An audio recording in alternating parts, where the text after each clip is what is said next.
untuk pertama kali lagi setelah mungkin 10 tahun atau mungkin 20-an tahun, pertumbuhan industri itu di atas 5%. Tidak dikuasai oleh negara dan dipergunakan untuk sebesar-besar kemakmuran segelintir orang. Padahal kalau di buku peradaban Indonesia kan oligarki dikritisi, modal asing dikritisi, antek asing, hilirisasi, penguasaan sumber daya alam. Seperti pedang Permata II. Tapi kembali ke kekhawatiran Bank Dunia, kira-kira kita bisa dengan berapa skenario bisa keluar nggak kita sebenarnya?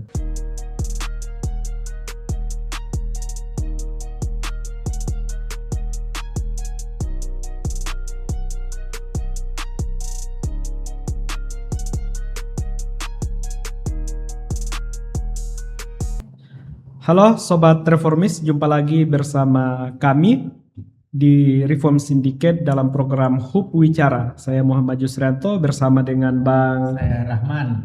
Bang Rahman, dan kali ini kita kedatangan tamu spesial. Beliau adalah tokoh nasional, pemikir Indonesia yang menjadi salah satu arsitek pembangunan nasional Indonesia di periode sebelumnya, yaitu Bang Andrinov Caniago. Assalamualaikum. Waalaikumsalam. Apa kabar Bang? Alhamdulillah baik. Terima kasih nih diundang untuk sharing. Ya, kami sangat berterima kasih banyak. Di waktu yang sangat padat, Abang meluangkan waktu untuk berbagi ilmu pengalaman di Reform Syndicate. Bukan begitu Bang? Ya, betul. Iya, jadi kali ini kita akan mengurai terkait dengan middle income trap bersama dengan Bang Andrinov, dan juga bagaimana berbicara soal strategi Indonesia keluar dari pendapatan menengah, khususnya menuju 2045. Apakah Indonesia bisa dikatakan Indonesia emas ataukah Indonesia cemas? Nah, itu yang menjadi persoalan hari ini, dan itu juga yang menjadi kegelisahan, keresahan generasi muda, khususnya generasi milenial, Z, bahkan Alpha, bahkan juga generasi X ya Bang? Ya, yang masih tersisa. Yang masih tersisa. Nah, apalagi ini Bang, dalam penelitian bahwa generasi yang paling rentan jatuh miskin itu adalah generasi Z, yang banyak di kalangan menengah, tetapi untuk jatuh ke bawah itu Bang. Nah, sehingga yang terjadi hari ini banyak yang mengalami frustasi sosial. Nah, kira-kira seperti apa untuk ininya Bang? Ini kan posisi rentan itu karena kesempatan kerja itu sebetulnya makin sulit ya. Dia karena perubahan karakter ekonomi ya, bersamaan dengan posisi Indonesia yang terus stagnan ya di negara berpenghasilan menengah bawah ya. Nah, apa yang membuat kalangan muda ini sebagian ada dalam perangkap ya, nggak bisa, harus bersaing sesama mereka untuk dapat kesempatan kerja. Bahkan juga kalaupun berusaha atau berwira swasta itu juga harus bersaing juga secara ketat. Ini pertama, ini adalah era digital yang merasionalisasi pekerjaan-pekerjaan di perusahaan modern, ya, di organisasi perusahaan modern, di mana dengan adanya smartphone dan lain-lain yang ada di perangkat-perangkat elektronik ya, itu menggantikan banyak sekali tenaga manusia, sehingga kesempatan kerja itu tidak lagi beriringan dengan pertumbuhan ekonomi. Ya. Nah, sementara pertumbuhan ekonomi kita itu kan stagnan aja ya, 5, sekian ya. Nah, kalau kita ambil rata-rata misalnya 10 tahun terakhir atau 20 tahun terakhir, itu masih di bawah 5% rata-rata, karena terinterupsi oleh COVID, terinterupsi dulu oleh krisis 2008 ya, sehingga secara rata-rata ekonomi Indonesia itu tumbuh per tahun hanya sekitar 4,7, 4,8 ya. Nah, pertumbuhan 5% pun sekarang daya serap lapangan kerjanya kecil ya. Nah, oleh karena itu saat ini sebetulnya yang setengah menganggur itu banyak sekali. atau yang bekerja tapi sebetulnya kerjanya cuma dalam 1 jam itu dalam satu Satu minggu, hari. dalam 1 minggu itu cuma 1 hari ya, atau 1 jam, itu banyak sekali. Nah, kalau orang hanya produktif 1 hari dalam seminggu ya, itu tentu saja nggak cukup ya untuk mereka bisa hidup layak. Nah, yang banyak mengalami ini memang kalangan muda. Tahun lalu Kementerian Tenaga Kerja, Pusat Penelitian Kementerian Tenaga Kerja mengeluarkan laporan pengangguran yang paling banyak itu di usia 15 sampai 25 tahun. Betul. Tapi yang lebih mengagetkan lagi, di antara dalam kelompok itu yang paling banyak angka pengangguran yang paling besar adalah yang tamat sekolah kejuruan SMK. SMK. Ya. Nih, padahal maksudnya SMK adalah atau sekolah-sekolah vokasi termasuk sampai ke jenjang politeknik untuk membuat mereka cepat dapat kerja ya. Karena mereka udah punya skill sebelumnya. Iya. Nah, itu di kalangan muda. Kemudian pada saat yang sama kan ini masih era bonus demografi. Walaupun istilah sebetulnya nggak tepat ya. Bonus itu kan positif biasanya. Iya. Ya, ada tambahan pendapatan khusus atau keuntungan khusus ya. Tapi sebetulnya yang terjadi adalah beban karena angkatan kerja produktif itu besar, lapangan kerja menciut, persaingannya juga makin ketat. Nah, belum lagi soal skill-skill yang disiapkan tidak matching dengan perkembangan baru di dunia usaha gitu ya. Nah, betul yang di antara berbagai kelompok yang rentan itu yang muda-muda, ya, angkatan kerja baru. Yang Gen Z, Gen Alpha itu yang rentan. Nah, maka ini potensi, tetapi sekaligus juga belum nampak kebijakan yang tepat ya untuk mengatasi masalah mereka ya, dan juga memanfaatkan mereka sebagai kekuatan potensial, kekuatan produktif yang potensial. Gitu. Jadi ini seperti pedang bermata dua. Seperti pedang bermata dua. Nah, ya. Tapi kembali ke kekhawatiran Bank Dunia. Kira-kira kita bisa dengan berapa skenario, optimistis atau pesimistis atau yang netral, kira-kira bisa keluar nggak kita sebenarnya? Nah, untuk keluar itu mau nggak mau kan kita bicara soal strategi ekonomi yang tepat ya, yang betul-betul memberikan gambaran bahwa kita bisa mencapai angka pertumbuhan yang relatif tinggi. Berapa? Ya? Harus di atas 6% ya. Tapi selama beberapa dekade belakangan ini kita stagnan di 5%. Itu pun tadi katanya di bawah 5%. Secara rata-rata bahkan nggak pernah 5%. Mau kita tarik dari tahun 80 ya, tahun 80 sampai ke sini itu secara rata-rata nggak sampai 5%. Apa yang menjadi penyebabnya itu, Bang? Apakah karena kita berada pada deindustrialisasi atau memang kita udah berusaha melakukan industrialisasi tapi faktanya kita malah ini degradasi? Isu permukaannya betul adalah terjadinya penurunan atau melesunya industri. Itu isu permukaan. Tapi yang kalau bicara apa masalah, apa yang menjadi penyebab? Ya, menyebab terjadinya deindustrialisasi, terjadinya melesunya industri, gitu ya. Nah, kita kan data agregat jelas sekali menunjukkan. Dulu di tahun 2008, 2004 lah ya, share sektor industri itu terhadap total PDB kita masih 29%. Ya, hampir 30. Iya, 29%. Kemudian terus turun sampai sekarang di bawah 19%. 18%. Iya, 18, sekian dari 2009. Itu mulai dari reformasi kan? Ya, kita hitung saja dari reformasi. Ya.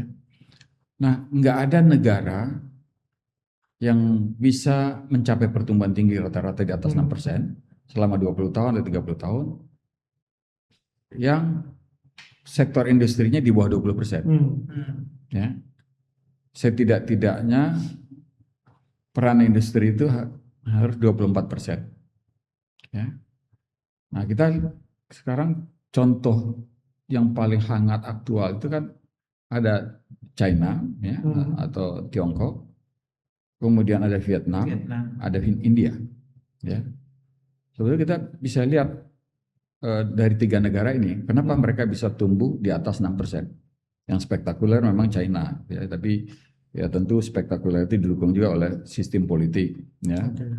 Kemudian juga membuat sistem kepemimpinannya juga kondusif ya. Nah, karena itu kalau negara seperti Vietnam dia tinggal copy aja. Makanya pertumbuhan ekonomi Vietnam itu juga rata-rata 6,2-6,3% itu selama 30 tahun terakhir. Itu persoalan kebijakan di Vietnam. Kebijakan, kepemimpinan, kelembagaan, ada banyak faktor yang bisa membuat tercapainya pertumbuhan di atas 6% itu. Nah, ini yang perlu kita lihat untuk Indonesia. Kalau dibandingkan dengan Indonesia seperti apa kondisinya? Kalau gampang tinggal dilihat aja unsur-unsurnya itu. Pertama dari strategi pembangunan ekonomi. Ya. Kita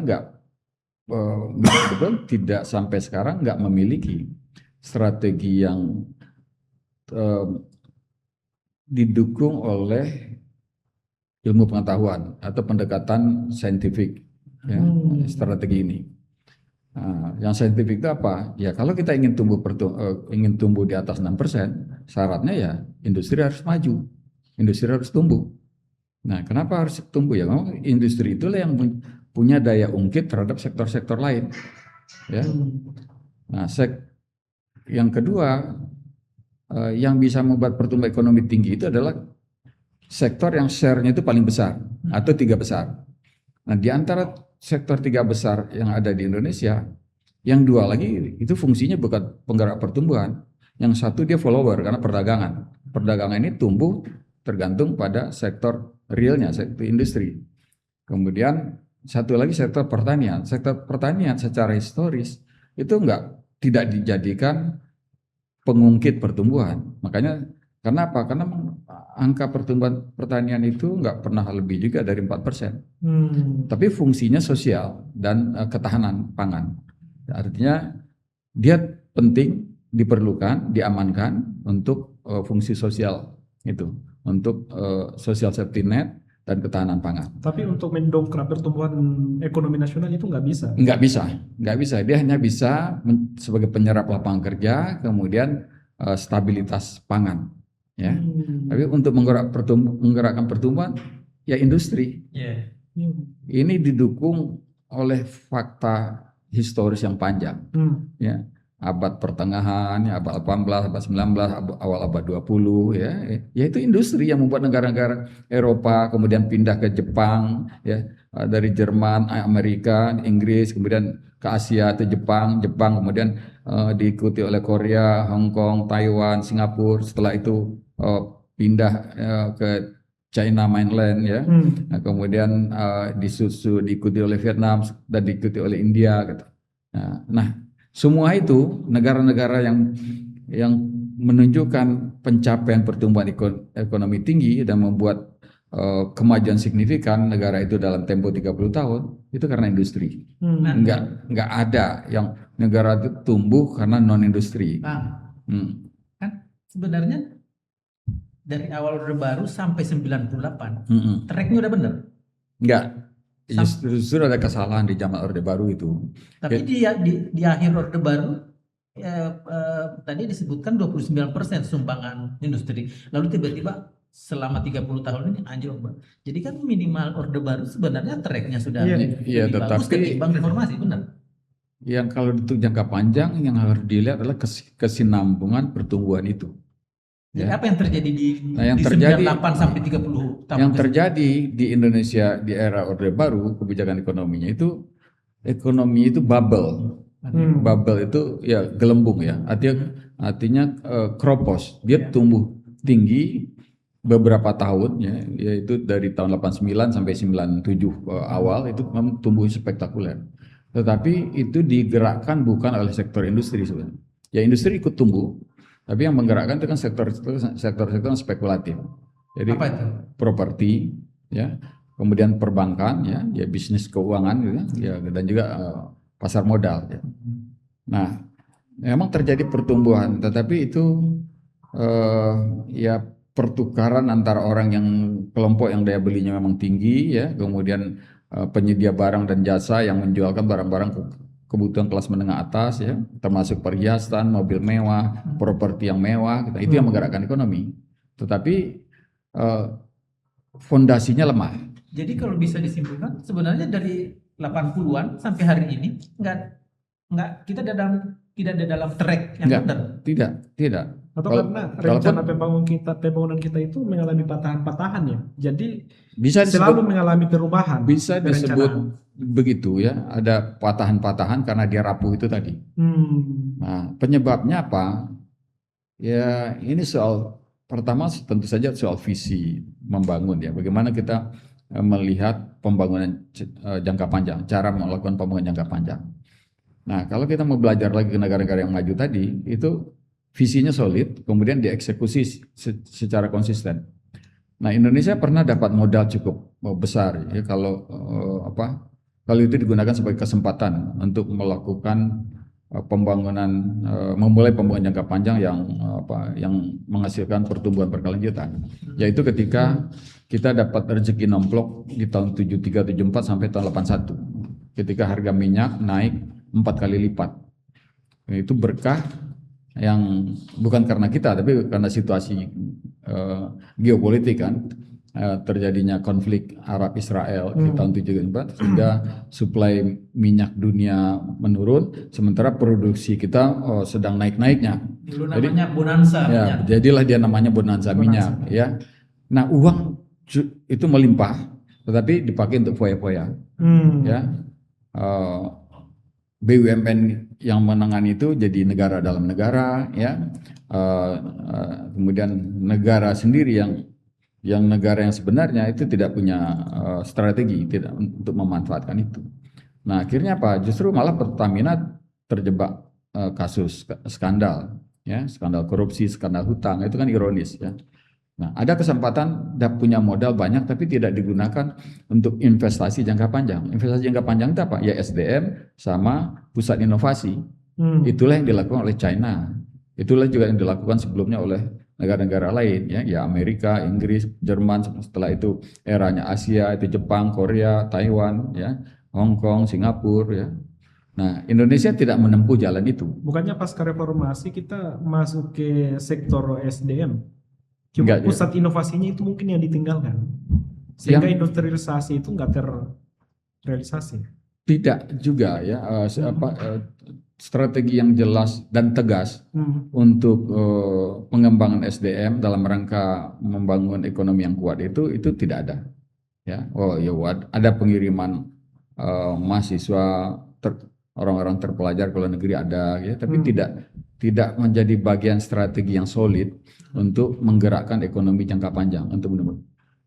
Nah, China itu dalam tempo jadi tahun 80 sampai kira-kira 30 tahun, 25 tahun. Iya.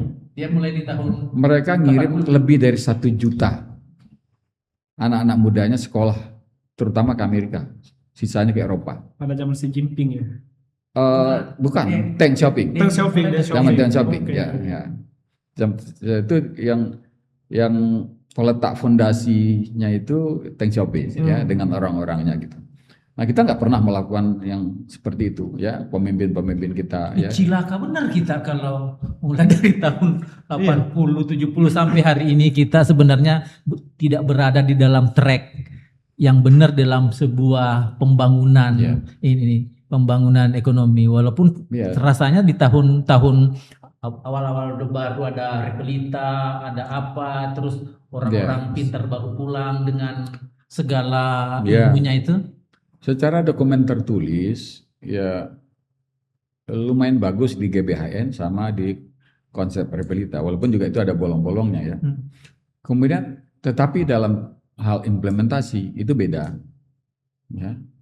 Yang namanya rencana dari negara pra-industri atau semi agraris ke industri itu nggak jalan.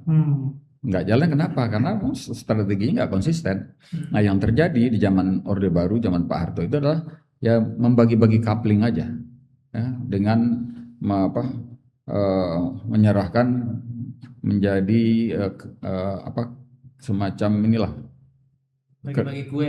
ya bagi-bagi kue dengan hobinya masing-masing. Iya. Ya, Oligarki zaman dulu. ya ini termasuk di kalangan elit pemikirnya. Jadi ada kelompok pemikir industri yang orientasinya pada industri dalam negeri, industri logam ya. Itu misalnya kelompok Pak Hartarto ya, bapaknya Pak Erlangga dan Pak Tungki Haribowo terus itu. Kemudian ada kelompoknya Pak Wijoyo yang memikirkan soal fiskal, soal apa gitu ya. Dan mereka juga menikmati bagi-bagi kue itu. Ya menikmati pas setidaknya adalah menikmati karena itu hobi atau karena menganggap wah itu apa yang dikerjakan menurut kelompoknya benar. Padahal yang diperlukan adalah integrasi secara keseluruhan. Nah China itu lagi-lagi ya kalau kita mau pakai, bahkan Jepang deh nggak usah. Jepang kan juga kan dia bukan negara komunis ya. Artinya konsolidasinya itu ada. Konsolidasi gagasan kemudian tindakan. Maka di Jepang itu kan terkenal namanya Japan Incorporated ya dulu. Almarhum Pak Krisdanto Wibisono tuh sering itu mau ngasih tahu ke pembaca. Indonesia Incorporated. Ya Indonesia, ya supaya Indonesia nyontoh itu Indonesia bikin Indonesia Incorporated. Balik ke itu lagi ke pokok diskusi kita. Dengan semua tadi masalah kita itu dan peringatan Bank Dunia. Kembali lagi pertanyaan. Kira-kira kalau dibuat persentase kita keluar dari jebakan pendapatan menengah ini berapa persen? Kan harus lihat itu kita melihat ke strategi yang diambil sekarang. Ya, karena strategi yang sekarang ini yang akan menentukan 10 tahun, 20 tahun ke depan. Kita bedah satu-satu. Ya. Pertumbuhannya? Ya, kalau saya sejauh yang saya amati, yang saya lihat data, termasuk dokumen strateginya, kemudian orang-orang ya yang bisa dipercaya untuk itu, saya terus terang yang pesimis. Ya. Untuk Indonesia bisa mencapai income per kapita di atas 10.000 US dollar ya, artinya masuk ke negara maju gitu. Sekarang kita baru 4.000-an ya, taruh US dollar. 4.500 taruhlah ya. Yang 4.900. Malaysia baru saja mengumumkan atau dikonfirmasi oleh Bank Dunia pendapatan nasional per kapita per tahunnya itu 14.000. Bisa dikatakan negara maju sudah. Negara maju sudah. Apa yang terjadi di Malaysia? Dan kenapa di Indonesia tidak terjadi? Malaysia walaupun juga ada beberapa persoalan ya termasuk sistem federal dan sistem kerajaannya lokalnya itu, tetapi dalam hal strategi ekonomi sampai sekarang solid ya. Yang visi 2020 itu jalan. Visi 2020 udah selesai kan, sekarang kelanjutannya. Ya maksudnya tapi itu masih berlanjut gitu ya, masih berlanjut. Sedangkan visi kita 2025 sepertinya nggak jalan. Ya nggak jalan. Kalau jalan kan mestinya kita ya bisa mencapai pertumbuhan rata-rata 6% atau lebih itu. Tapi politik Malaysia jauh lebih kompleks. Lebih dinamis ya dengan sistem begitu ketimbang kita. Betul. Tetapi mereka ada komitmen untuk pengembangan SDM, kemudian pengembangan industri dan strategi ekonomi. Iya, Pinang sekarang menjadi salah satu pusat semikonduktor ya. Ya, Pinang, Johor. Ya, kemudian yang di Putrajaya itu ya dia bikin Silicon Valley walaupun nggak terlalu sukses tapi Pinang yang sukses sekarang menjadi pusat semikonduktor di Asia. Ya. Nah, dia sementara industrialisasi itu spesialisasi. Health center juga. Ya, nah sementara kita belum punya, bahkan dulu Batam sempat memberi harapan akhirnya lesu. Apa yang jadi penyebab Batam kembali lesu? Terutama mundur sejak pemberlakuan secara rata-rata daerah otonomi khusus. Harusnya Batam itu tidak menjadi daerah otonomi khusus, tetap harus menjadi otorita yang daerah khusus ya, yang tidak diotonomi daerahkan secara politik, tapi cukup menjadi badan yang dikelola langsung oleh pemerintah pusat gitu. Nah itu kemudian kan menimbulkan ya ketidakpastian investasi, panjangnya prosedur karena lama itu ada dua otorita di situ ya, akhirnya kemudian ditambah lagi waktu itu ada masalah Kita kan sampai di zaman Pak SBY terakhir itu ada persoalan suplai listrik, kelangkaan. Itu Tadi juga Abang menyebut soal birokrasi. Berapa rumit sih kan kalau ada indikatornya kan ICOR itu. Jadi bagi penonton yang nggak ngerti kira-kira itu berapa bensin dibutuhkan untuk mencapai 1 kilometer. Itu seberapa tidak efisiennya kita? Perbandingan ICOR kita itu kan hampir 2 kali lipat dari negara-negara yang kita sebutkan tadi yang tumbuh itu ya. Oke, jadi biaya 1%. Ya, biaya untuk menghasilkan pertumbuhan ekonomi 1% itu 2 kali lipat dari yang dikeluarkan oleh negara-negara lain itu tadi gitu. Karena artinya birokrasi dan korupsi atau? Nah, artinya ada inefisiensi ya, macam-macam. Yang salah satu yang sering dikeluhkan adalah biaya logistik. Biaya logistik kita termasuk yang paling tinggi di dunia ya. Itu karena tidak ada jalan, tidak ada infrastruktur maksud saya, atau kalau mahal? logistik itu infrastruktur dan sistem pelayanan. Ya. Kenapa kok dwelling time di Indonesia itu tinggi gitu ya. Nah, sementara di Singapura yang begitu ratusan kapal tuh bisa terus ya di negara kayak Hong Kong itu bisa cepat gitu. Itu kan soal sistem pelayanan ya, di samping soal infrastruktur. Nah, tapi di Indonesia itu ada problem juga soal luasnya wilayah dan tidak meratanya infrastruktur. Karena hitungan dwelling time dan biaya logistik yang mahal kita itu sebetulnya itu kan rata-rata dari total aktivitas pergerakan logistik. Nah, sebagian itu kan pergerakan logistik Nusantara. Ya. Nah, biaya misalnya logistik ke Papua, ke Indonesia Timur itu mahal sekali, tinggi. Biarpun udah ada tol laut ya. Ya, walaupun sudah ada tol laut ya. Nah, akhirnya ini berantai masalahnya. Ada harga yang senjang sekali antara di timur sama di kemudian SDM di sana makin berkurang gitu ya. Tapi pasca Orde Baru, pasca reformasi, kalau misalnya kita lihat terkait dengan rencana pembangunan Indonesia, apa yang menjadi problematika atau hambatan-hambatan mulai dari Megawati, SBY, kemudian Jokowi? Harusnya dimulai lagi sejak zaman Pak SBY karena sumber legitimasinya kuat, kemudian masa pemerintahannya sudah terukur ya, 5 tahun plus 5 tahun jadi 10 tahun. Nah, suatu negara kalau punya masa pemerintahan stabil 10 tahun, sebetulnya dia bisa meletakkan fondasi, termasuk untuk fondasi pertumbuhan ekonomi yang berkelanjutan itu. Dan zaman SBY itu sayangnya di zaman Pak SBY malah di periode keduanya malah makin melemah. Ya. Kalau periode awal tuh secara konseptual sangat menjanjikan. Ini memang agak mirip-mirip juga dengan periode Pak Jokowi. Periode kedua itu malah makin melemah, makin dikendalikan, makin terpencar pusat-pusat pembuat keputusannya, pembuat kebijakannya. Padahal pada waktu zaman Jokowi kita berharap besar, Bang. Yeah. Apalagi Abang pada waktu itu menjabat 2014-2015 sebagai Menteri Kepala Bappenas. Nah, apa yang jadi harapan atau visi pada waktu itu yang disusun di Bappenas? Kalau visi yang disiapkan sebetulnya itu untuk supaya kita tumbuh berkelanjutan itu ya, walaupun nggak bombastis ingin tumbuh 8% nggak, tapi masih terukur lah. Kita ingin naikin pertumbuhan dari 5% itu ke 5,5, nanti dari itu naik ke 6, sehingga dapat rata-rata 6%-nya.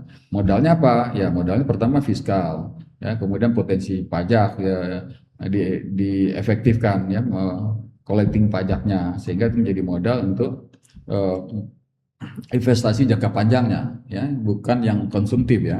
Jadi maka perkuatlah R&D, SDM segala macam ya, supaya dia menghasilkan. Kemudian infrastruktur yang untuk menghidupkan kembali industri, strategi rencana begitu. Nah untuk menguatkan fondasi ekonomi itu ada saya di Bappenas juga bikin rencana 100 mini teknopark yang tersebar di beberapa kabupaten kota. Itu untuk apa? Untuk menumbuhkan produktivitas di bawah, untuk mengambil alih kembali penjualan barang-barang di dalam negeri yang berasal dari impor menjadi diisi oleh produksi dalam negeri kembali gitu. Karena sejak tahun 2010 itu impor barang-barang rumah tangga dan barang konsumsi kita itu meningkat, terutama dari China, karena China itu produknya mengalami kemajuan besar dari segi kualitas maupun Kuantitas. harga. Nah, itu yang menghantam produsen dalam negeri yang bikin panci, bikin tas, bikin sepatu, bikin apa gitu. Nah, sampai ke set kaki, ya, sampai gembok, sampai pacul, ya, sampai mainan anak-anak. Nah, itu coba bayangkan berapa kita kehilangan kesempatan. Padahal kalau secara potensi, ya, kayu, bambu atau logam bekas itu bisa diolah untuk menjadi barang-barang produksi untuk kebutuhan rumah tangga, kebutuhan konsumsi dan lain-lain. Dan pada waktu itu kita nggak bisa bendung sampai hari ini, Bang. Itu dia diperlukan kebijakan yang konsisten, ya, dari atas sampai ke bawah.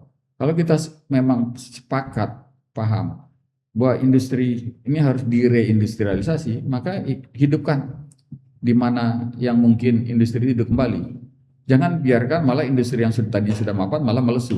Ya, kemudian ini nggak ditumbuhkan. Itulah yang menyebabkan angka itu akhirnya terus merosot.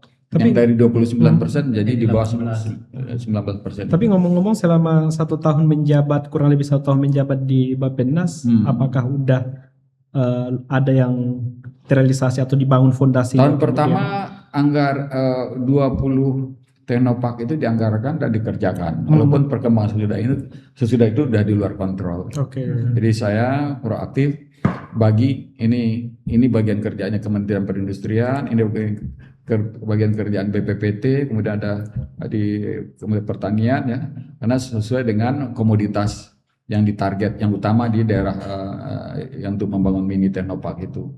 Tapi begitu saya enggak, ya itu juga berhenti. Itu soal visi. Maka tadi proyeksi atau dugaan atau perkiraan bahwa kita akan melewati atau kita bisa keluar dari jebakan ini.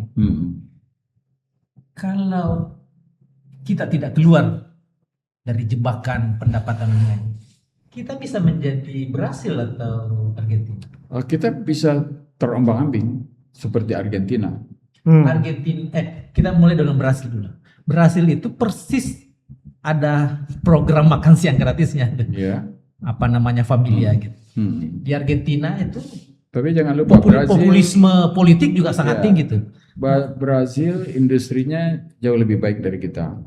Ya. Tapi dia tetap sekarang 40 tahun sudah terjebak di dalam kemiskinannya. Betul, ya. Artinya kalau kita bandingin antara Indonesia dan Brasil dari segi fondasi ekonominya, mungkin Brasil lebih kuat dari kita. Jadi maksudnya kita akan lebih parah gitu? Kita memang lebih baik dari Argentina, karena Argentina itu parah sekali. Tapi lebih buruk dari Brasil. Ya, lebih buruk dari Brasil, tapi mungkin akan lebih baik dari di tengah-tengah. Tapi janganlah menjadikan referensi Argentina, karena itu betul-betul negara yang hampir 100 tahun terjebak ke dalam krisis atau fluktuasi. Tapi populisme politiknya bukannya mirip-mirip? Mirip. Itu yang kita khawatirkan makin. Jadi seluruh anggaran buat itu yang menjadi penyebab konsumsi.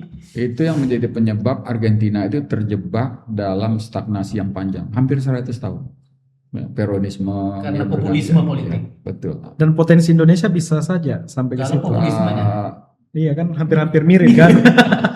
Bisa jadi untuk jangka panjang, karena Indonesia ini yang bisa membedakan sedikit dari Brasil, Indonesia masih punya harta yang dijual. Sumber daya alam. Sumber daya alam, ya.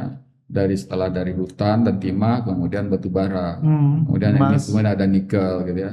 Tapi kalau ini habis, bisa ngikutin Argentina. Kelapa sawit masih ada. Tapi itu semua SDA kan? Itu apa yang disebut sebagai penyakit Belanda kan? Betul. Kutukan sumber daya alam. Itu yang menyebabkan pembangunan yang tidak berkelanjutan, tidak tumbuh secara berkelanjutan, tidak berkualitas. Dengan program kita yang sekarang itu hilirisasi, nikel bisa nggak menjadi batu loncatan? Ya, itu harus didorong, Tidak sekedar tetapi porsinya tidak cukup. Ya, yang diperlukan adalah reindustrialisasi secara luas. Ya, oke, ini kesempatan lakukan hilirisasi, ya, Tapi tidak khusus sekedar nikel, hilirisasi. tapi jangan terlalu membesar-besarkan itu. Ya, kalau kita hitung share-nya terhadap total industri itu masih kecil, ya. Kalau sudah ada kenaikan kontribusi itu ya harus diakui, ya. Kemarin untuk pertama kali lagi setelah mungkin 10 tahun atau berapa, mungkin 20-an tahun, pertumbuhan industri itu di atas 5%. Nah, sebelumnya 4,7, nggak pernah di atas angka pertumbuhan agregat atau nasional. Itulah yang menahan laju pertumbuhan ekonomi Indonesia. Nah, di mana-mana negara yang tadi tumbuh maju itu, pertumbuhan sektor industri itu di atas pertumbuhan rata-rata. Ya, jadi kalau pertumbuhan rata-rata 5, dia harus tumbuh 5,5% atau 6. Ya, kalau di China di apa itu dulu 14%, 17% itu yang mendongkrak. Yang ada kita di Nah, bawahnya. kita di bawah. Ya, enggak. Jadi Ini baru kemarin ini yang 2024 gitu. yang dorong gimana? Ya mungkin ada sumbangan dari hilirisasi, ya. Tapi industri secara luas belum, ya belum. Kenapa kita tidak memilih jalan kayak Malaysia misalnya, fokus ke satu daripada banyak industri, ya fokus semiconductor. Hanya kita karena kita 42% kita menyumbangkan nikel, kenapa tidak buat EV atau baterai? Ya, sebetulnya untuk yang penyesuaian dengan teknologi, yang penting setidak-tidaknya kita jangan ketinggalan di situ. Walaupun pangsa pasar kita paling kecil atau lebih kecil dari Malaysia, tapi kita jangan jadi konsumen. Itu yang itu penting. Tapi kalau bisa kita malah jadi kompetitor lebih bagus. Kalau kita bisa nyaingin produknya Vietnam, India, itu lebih bagus. Ya, apalagi bisa nyaingin China, itu lebih bagus. Ya, apalagi kan. Tapi setidak-tidaknya kita jangan jadi bangsa konsumen untuk produk-produk teknologi baru itu. Tapi kan faktanya itu. Ya, faktanya itu yang terjadi. Maka maksud saya gini, tetap perlu mendorong tumbuhnya industri IT, semikonduktor dan lain-lain itu, elektronika itu tetap terus harus dijaga supaya tumbuh. Karena itu konsumsi universal. Ya, artinya orang akan belanja. Warga negara dimanapun itu akan belanja untuk itu. Maka ya kita jangan hanya mengimpor dan membeli sebagai pengguna. Ya, bahkan untuk jasa-jasanya pun kita bayar makin mahal. Dan yang keuntungannya itu atau pendapatannya itu didapat oleh negara lain atau pelaku bisnis dari negara lain. Tapi dengan program hilirisasi di berbagai macam sektor, apakah kita bisa untuk menjadi bangsa pengekspor beberapa tahun ke depan? Kalau di berbagai sektor ya itu tentu saja jadi ada peluang. Maka berbagai sektor ini yang perlu ditumbuhkan. Tapi abang optimis nggak dengan program pemerintah hari ini, hilirisasi energi? Itu tadi saya katakan nggak cukup. Ya, kalau sekarang kan yang nampak ditonjolkan kan hilirisasi nikel ya, ya itu. Sementara kita juga harus terus hilirisasi termasuk dari produk pertanian yang perlu dihilirisasi, produk dari kehutanan, ya sawit sendiri, ya walaupun itu kontroversial atau pro kontra, itu jalan realistisnya adalah melakukan hilirisasi sampai betul-betul ke hilirnya, sampai dia menjadi produk ya entah kosmetik atau apa, produk kesehatan, makanan-makanan yang apa segala macam, karena itu banyak misi turunan yang bisa diturunkan. Jadi jangan mengandalkan sebagai eksportir CPO terbesar di dunia. Ya, kita ini karena udah terlanjur kita ini sebagai pemilik lahan sawit terluas di dunia, ya udah hilirisasi fokus. Kalau perlu nanti diciutkan sebagian itu luas lahan itu diganti dengan hutan alam kembali, kan begitu. Iya. Bukannya sekarang mau dibuat PKH banyak sawit sampai ke hilir. Itulah yang jadi masalah ya. Ketika sebetulnya yang diperlukan adalah meningkatkan kualitas pertumbuhan untuk tumbuh berkelanjutan, malah yang keluar pernyataan ingin memperluas kebun sawit. Ya itu kan paradok ya. Tapi di sisi lain kan penertiban kawasan hutan ada juga banyak lahan-lahan yang disita. Itu sekitar 4 juta. Iya, ya itu isu atau tindakan penegakan hukum itu penting, ya. Itu satu hal yang penting kita dukung. Tapi apakah itu berkorelasi untuk menaikkan pertumbuhan ekonomi kan belum kelihatan, ya. Ya, kecuali kalau itu digantikan dengan sektor yang bernilai tambah, gitu. Saya rasa itu antara politik populis sama inilah ya, mungkin memang ada untuk penegakan hukumnya gitu. Karena isunya ya kalau kita kembali bicara soal pertumbuhan yang tinggi, berkualitas, berkelanjutan, bukan yang utama itu bukan illegal mining. Ya, illegal mining perlu diberantas, ya. Illegal trading perlu diberantas, dicegah, tetapi yang diperlukan adalah hilirisasi yang luas itu tadi, ya. Kemudian yang lebih diperlukan lagi adalah pembagian yang adil pendapatan dari penjualan sumber daya alam antara negara dan pelaku usaha. Ini satu masalah serius sebetulnya yang selama ini saya melihat itu sengaja, ya, ditutupi isu itu, kemudian dimunculkanlah isu illegal logging, illegal mining. Gitu. Siapa yang lebih diuntungkan sih dalam pembagian? Ya itu yang namanya oligarki itu, ya. Negara nggak diuntungkan. Negara dirugikan. Dan sekarang kita bicara nikel, ya. Nikel itu negara kan dapat royalti cuma 2-4%. Yeah. Harusnya ikutin aja model migas 40-45%. Itu yang benar, ya. Walaupun itu yang fair. Batu bara juga begitu. Secara rata-rata royalti itu sekitar 9%. Karena kan ada range tertinggi, range terendah. Tertinggi 13,5%, yang paling rendah 8%, tergantung kalori, kualitas, ya. Tapi itu sangat tidak adil, itu sangat melanggar pasal 33. Tidak dikuasai oleh negara dan dipergunakan untuk sebesar-besar kemakmuran segelintir orang. Itu ada di buku Paradoks itu. Paradoks. Disitulah jadi karya presiden. Makanya kalau muncul istilah menjadi paradoks. Paradoksnya paradoks. Paradoks Prabowo, ya, dari paradoks Indonesia menjadi paradoks Prabowo itu ya jadi benar juga. Karena ketika diimplementasi, ketika kekuasaan di tangan Pak Prabowo malah nggak jalan. Padahal kalau di buku Paradoks Indonesia kan oligarki dikritisi, modal asing dikritisi, antek asing, iya, antek asing, hilirisasi, penguasaan sumber daya alam.